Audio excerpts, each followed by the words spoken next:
Emotions at உணர்வுகள் சேனல்ல இருந்து உங்கள்ல இருந்து ஒருத்தியா உங்க ராகவி.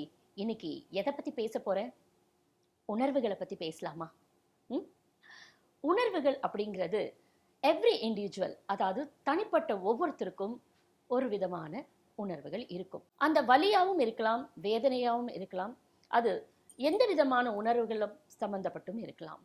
என் வலியை நீ அறிய மாட்டாய், உன் வலியை நான் அறிய மாட்டேன். ஆனா வலிங்கிறது எல்லாருக்குமே இருக்கும். அது உணர்வுகள் பூர்வமா மாறுபட்டு இருக்கும். நான் யார் உன் வலியை பற்றி விமர்சிப்பதற்கு? நீ யார் என் வலியை பற்றி விமர்சிப்பதற்கு? நமக்கு யாருக்குமே தெரியாது. ஆனா மாற்றங்கள் இருக்கும் அதுல. அப்படிதானே? ஒத்துக்கிறீங்க தானே? இன்னைக்கு சாந்தி பிரியா மேம் கிட்ட நான் உணர்வுகளை பத்தி நம்ம பேசலாம் மேடம் சொல்லி ரொம்ப ரெக்வஸ்ட் பண்ணி கேட்டுக்கிட்டேன். அவங்களோ ஓகே, அட்வொகேட்னா இதை பத்தி மட்டும்தான் பேசணுமா? எனக்கு கூட உணர்வுகள் இருக்குதானே, ஏன் பேசக்கூடாது? பேசலாம் ராகவின்னு சொன்னாங்க. அவங்கள ரெக்வஸ்ட் பண்ணி கேட்டுட்டு இருக்கேன். இன்னைக்கு உணர்வுகளை பத்தி நம்ம பேசலாமா அவங்க கிட்ட? வணக்கம் ராகவி. வணக்கம் மேம். இன்னைக்கு உணர்வுகள் அப்படிங்கிறது நம்ம எல்லாருமே உணர்ந்திருப்போம், அனுபவிச்சிருப்போம். அது சந்தோஷமாகட்டும், வலியாகட்டும், துக்கமாக இருக்கட்டும், இல்லை உச்ச மகிழ்ச்சியாக இருக்கட்டும், எல்லாருக்குமே அந்த வலியை பற்றி நம்ம அந்த உணர்வுகள் நம்ம கடந்து வந்திருப்போம்.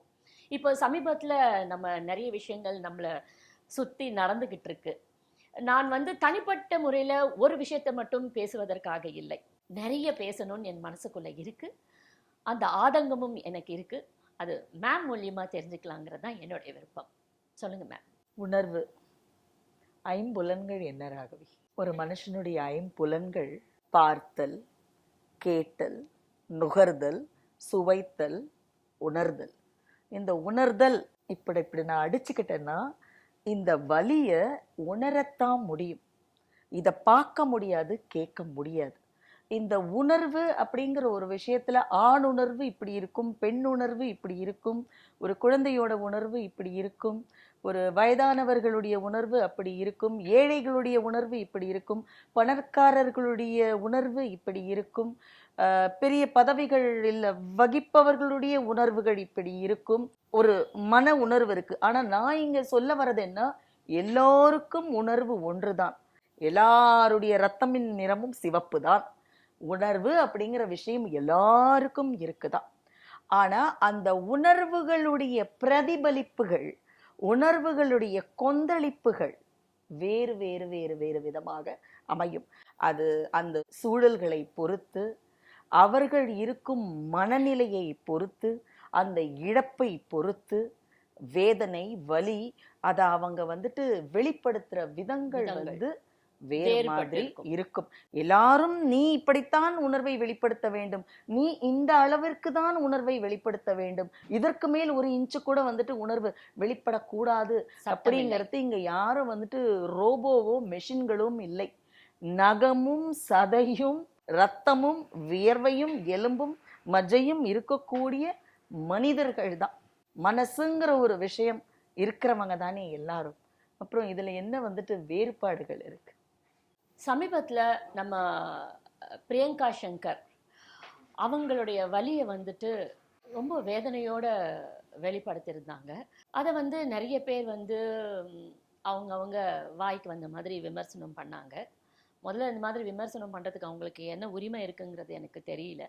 அவங்க ஃபேமிலியே ரொம்ப அழகான ஒரு ஹாப்பியாக இருக்கக்கூடிய ஒரு அழகான ஃபேமிலி. அவங்க ஹஸ்பண்ட் ஆகட்டும், அவங்க ஒய்ஃப், அவங்க பொண்ணாகட்டும், அவங்க மருமகன்லேருந்து ரொம்ப அழகாக ஒரு சின்ன சின்ன யதார்த்தமான விஷயங்கள் கூட நம்ம மக்களோட அவங்க ஷேர் பண்ணிப்பாங்க. ஸோ நம்மளுக்கும் அவங்களுக்கும் ரொம்ப அந்த ஒரு கனெக்ஷன் இருந்தது இல்லையா?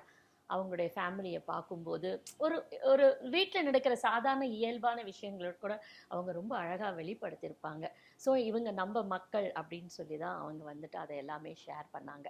ஆனால் ரொம்ப ஒரு துயரமான சம்பவம் அவங்க வீட்டில் நடந்தது. அது ஒரு பெரிய வலி, ரொம்ப கொடுமை, நரகம்னு கூட சொல்லலாம். அதை அது அவங்க வலியை வேறு விதமாக அவங்க வெளிப்படுத்தியிருக்காங்க.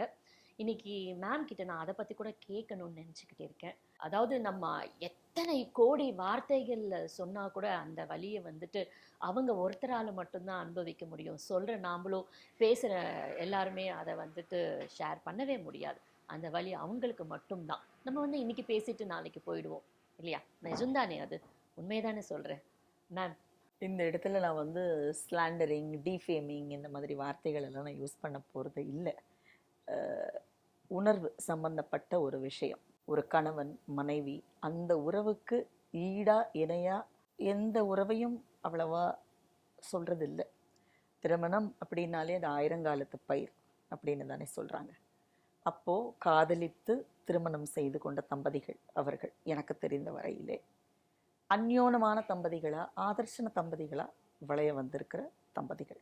நம்ம வந்துட்டு கேள்விப்பட்ட வகையில் திருமதி பிரியங்கா அவர்கள் சொல்லணும்னா துயரம் அனுபவித்திருக்காங்க. இந்த துயரமான சம்பவம் இப்படி இழப்பு அவங்களுக்கு. அதற்கு முன்னாடியான ஒரு ஸ்டேஜில் அவங்க வந்து இவருடைய உடல்நிலை சரியில்லாமல் போன காலத்தில் அந்த மருத்துவமனைக்கும் வீட்டுக்கும் அந்த கணவன் திரும்பி வர வேண்டும் அப்படிங்கிற ஒரு ஒரு ஒரு போராட்டம், உடல் ரீதியா, மன ரீதியா, உணர்வு ரீதியா, பொருளாதார ரீதியா எவ்வளவோ கஷ்டங்களை அவங்க அனுபவிச்சிருப்பாங்க. எனக்கு தெரிஞ்ச அவங்க தோற்றத்தை பார்த்தாலே தெரியுது எந்த அளவுக்கு அவங்க வந்துட்டு ரொம்ப ஒரு மாதிரி இழைச்சி போய் ரொம்ப ஒரு இதாக. அப்போ அந்த உள்ள வேதனை வந்துட்டு அப்படியே அவங்களுடைய ஒரு தோற்றத்திலேயே பிரதிபலிக்குது. அப்போது எல்லாத்தையும் இழந்துட்டு ஒரு நிலை, ஒரு கணவனை இழந்த ஒரு நிலை அப்படிங்கிறது வந்து சொல்லணும்னா துயரம். அது வந்து புரியாது. அந்த வலி அனுபவிக்கிறவங்களுக்கு மட்டும்தான் அந்த வேதனையும் அந்த வலியும் தெரியும். அப்போது மனசில் வந்து ஒரு நிராசை, ஐயோ எல்லாம் முடிஞ்சு போச்சே, இனிமே நான் என்ன பண்ணுவேன், எல்லாம் போச்சு அப்படிங்கிற ஒரு வெற்று ஒரு அந்த ஒரு மனம், வெற்றிடம் அப்படின்னு சொல்லுவாங்களே, காலியிடம் அப்படின்ற மாதிரி சொல்லுவாங்களே, அது என்ன பண்ணுறோம் ஏது பண்ணுறோம் அப்படின்னு அவங்களுக்கும் தெரியல. ஒரு தன்னை மறந்த நிலை அப்படின்னு சொல்லலாம். அப்போ தன்னை மறந்த நிலையில் ஒருத்தர் என்ன பண்ணுறாங்க ஏது பண்ணுறாங்கன்னுட்டு அவங்களுக்கே தெரியாது. அது எந்த விதமாகவும் வெளிப்படலாம். இப்படித்தான் நான் முன்னாடியே சொன்ன மாதிரி இப்படித்தான் வெளிப்படணும், இந்த விதத்தில் தான் வெளிப்படணும்னு ஏதாவது சட்டம் இருக்கா? இல்லை யாராவது ஏதாவது வழிவகுத்து வச்சுருக்காங்களா? இந்த மாதிரி ஆச்சுன்னா நீ இப்படித்தான் பண்ணணுன்ட்டு நிறைய விஷயங்கள் நம்ம வந்துட்டு நம்மளுடைய நமக்கு முன்னாடி வாழ்ந்திருக்கிறவர்கள் அதாவது சொல்லியிருப்பாங்க. ஒரு பெண்கள் இதை செய்யக்கூடாது அப்படின்னு சொன்ன காரணம் வந்து என்னன்னா, women the weaker sex. Women the weaker செக்ஸ்னா sexually they are not weak. அவங்க என்ன நினைச்சிட்டு இருக்காங்கன்னா, இமோஷனலி விமன் ஆர் வீக். அதனால இந்த ஒரு சில விஷயங்கள் பார்க்கும்போது அவர்களால் தாங்க முடியாது, அவர்களால் வந்துட்டு அது வந்துட்டு அது என்ன மாதிரி ஆயிடுவாங்க, அழுது புரண்டு அந்த ஒரு மாதிரி அவங்க வந்துட்டு வெளியிடுவாங்கன்னு சொல்லிட்டு சில விஷயங்களை செய்ய வேண்டாம் அப்படிங்கிறத வந்து சொல்லியிருக்காங்க. ஆனால் இன்னைக்கு சொன்ன மாதிரியே எல்லாமே வந்துட்டு நடக்கிறது கிடையாது. இன்னைக்கு கட்டமைப்பு மாறி இருக்கு, சூழ்நிலைகள் மாறி இருக்கு, சூழல்கள் மாறி இருக்கு, அதை வெளிப்படுத்துகிற விதங்கள் மாறி இருக்கு, எல்லாமே மாறி இருக்கு. அப்படின்னு இருக்கும் பொழுது நீ வந்து அவங்க கஷ்ட காலத்தில் ஒரு வாய் சோறு நீ வாங்கி கொடுத்தது இல்லை, ஒரு தண்ணி பாட்டில் நீ வாங்கி கொடுத்தது இல்லை, அவங்க துடிச்ச நேரத்தில் போய் ஆறுதலாக நீ போய் அவங்களுக்கு ஆறுதலாக நின்னது இல்லை. மருத்துவ செலவுகளாகட்டும், துயர் துடைக்கும் தூணாகவோ எதுவாகவுமே நீ இல்லை. அவர்கள்தான் அவர்கள் குடும்பத்தினர் தான் வந்துட்டு இந்த மொத்த வேதனையும் வலியும் இந்த சொல்லொன்னா துயரத்தையும் இது வந்து இந்த ஒரு ஃபேஸ் எப்படி இருக்கும் தெரியுமா? அப்படியே ஐயோ உயிரோட திரும்பி வந்துடணுமே, ஐயோ உயிர் போயிடுச்சுன்னா என்ன பண்ணுறது, இதுக்கப்புறம் என்ன மாதிரி ஒரு அதற்குள்ள அவங்களுக்கு நடந்த சம்பாஷணைகள் என்ன, ஒரு கணவன் மனைவி அந்தரங்கமாக அவர்களுக்குள்ள பேசின விஷயங்கள், அவர்களுடைய ஆசைகள் அபிலாஷைகள் எதுவுமே நமக்கு தெரியாது. அவர் அந்த கணவன் வந்து என்னை வழி அனுப்பும் பொழுது நீ வந்துட்டு இந்த மாதிரி என்னை ஆடி வழி அனுப்புன்னு கூட சொல்லியிருக்கலாம். நமக்கு அது எதுவுமே நமக்கு தெரியாது. எதுவுமே தெரியாமல் ஒரு விஷயமே நீ செய்யாமல் விமர்சிக்கிறதுக்கு நீ யார்? காத்து வாக்குல ஒரு வார்த்தை, போற போக்குல 2 வார்த்தை, இந்த உரிமையை வந்துட்டு உனக்கு யார் கொடுத்தாங்க? என்ன இருக்கு? மரணம் அப்படிங்கிறது எவ்வளவு பெரிய வலி. அந்த மரணம் வந்துட்டு உன்னைய பொறுத்த அளவில் அது வந்து ஒரு நியூஸ் உனக்கு, ஆனால் அவங்களுக்கு ஒரு லாஸ், லைஃப் லாங் லாஸ். என்ன பண்ண போறனோ என்ன செய்ய போறனோ தன்னை மறந்த நிலையில அவங்க செஞ்ச ஒரு செயலை வந்துட்டு இது பண்ணக்கூடாது அது பண்ணக்கூடாது அதை ஒரு பெரிய பேசு பொருளாக்கி ஒரு விமர்சன பொருளாக்கி யார் உனக்கு அந்த உரிமையை கொடுத்தார்கள்? இது வந்து அவங்க வலி அவங்களுக்கு மட்டும்தான் தெரியும். உணர்ச்சியோட வெளிப்பாடு வந்துட்டு இந்த மாதிரி இருக்கு. அப்போ நீ ஒரு நல்ல மனுஷனா இருந்தா, நல்ல ஒரு உணர்வுள்ள ஒரு மனுஷனா இருந்தா என்ன பண்ணணும்? நீ கடவுளே உங்களுக்கு சக்தியை கொடு, அந்த ஆத்மாவுக்கு சாந்தியை கொடு.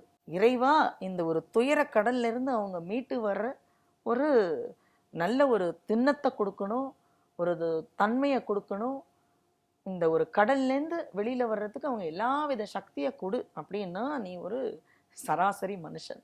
அதை விடுத்து இதையெல்லாம் கூட விமர்சிச்சுக்கிட்டு இருக்கும் பொழுது நாளைக்கு என்ன நடக்க போகுதுன்னு நமக்கு என்ன தெரியாது. ஏன் இப்ப நான் இங்க உட்காந்து நான் பேசிக்கிட்டு இருக்கேன், இது என்னுடைய பயிற்சி வகுப்புகள்ல நான் மாணவர்களுக்கு சொல்லக்கூடிய ஒரு வார்த்தை. இது உட்காந்து நான் உங்ககிட்ட எல்லாம் பேசிக்கிட்டு இருக்கேன், அடுத்த நிமிடம் நான் சாய்ந்தால் என் உயிர் பிரிந்தால் அவ்வளவுதான். இல்லை, அந்த ஒரு அடுத்த நிமிஷம் எனக்கென்று ஒரு எதுவுமே கிடையாது. பாடி எப்ப எடுக்க போறாங்கன்னு தான் கேட்டுருவாங்க. இதுதான் மனுஷனுடைய வாழ்க்கை. இப்போ வரும்போதும் நம்ம எதையும் எடுத்துட்டு வர்றது கிடையாது, போகும்போதும் நம்ம எதையுமே நம்ம எடுத்துட்டு போறது கிடையாது.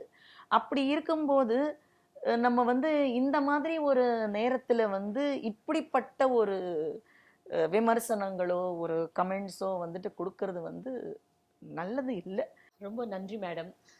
இந்த உணர்வுகள்ங்கிறது ஒரு விஷயத்தோட நிற்க போகிறது கிடையாது. இது கடைசி மூச்சு வரைக்கும் ஒவ்வொருத்தருக்குமே இது ஒரு தொடர்ந்து ஒரு பயணமாக தான் இருக்கும்.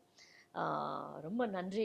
இதை பற்றி பேசும்போது அதாவது மனசு ரொம்ப வலி. ஏன்னா இது இழக்கிறவங்களுக்கு மட்டும்தான் இந்த வலியோட ஆழம் தெரியும். இது எல்லாருக்கும் தெரிவது கிடையாது. என்ன மக்களே, நான் சொல்கிறது கரெக்ட் தானே? ஆமாம், கண்டிப்பாக கரெக்டாக தான் இருக்கும்னு நான் நம்புகிறேன். இப்போதைக்கு என்னால் என்ன சொல்ல முடியும்னா, பிரியங்கா குடும்பத்தினருக்கு என்னுடைய உங்கள் குடும்பத்துக்கு கடவுள் நிறைய ஸ்ட்ரென்த், மன வலிமையை கொடுக்கணும். உங்களுக்கு அழகான மகள் இருக்கா, அவங்களுக்கு அழகான ஒரு பேரன் இருக்கான், நல்ல மருமகன் இருக்கா. உங்களுக்கு நிறைய ஸ்ட்ரென்த் கடவுள் உங்கள் சங்கர் சார் உங்களுக்கு நிறைய உங்கள் குடும்பத்தை ஆசீர்வாதம் பண்ணி உங்களுக்கு எப்பயும் துணையாக இருப்பார். அந்த நம்பிக்கையோட தைரியமாக இருங்க. சீக்கிரமே வெளியில் வாங்க. என்னோடய மன வருத்தத்தை தெரிவிச்சுக்கிறேன். நன்றி. எமோஷன்ஸ் அட் உணர்வுகள் சேனல்லேருந்து உங்களிடமிருந்து விடைபெறுவது ராகவி.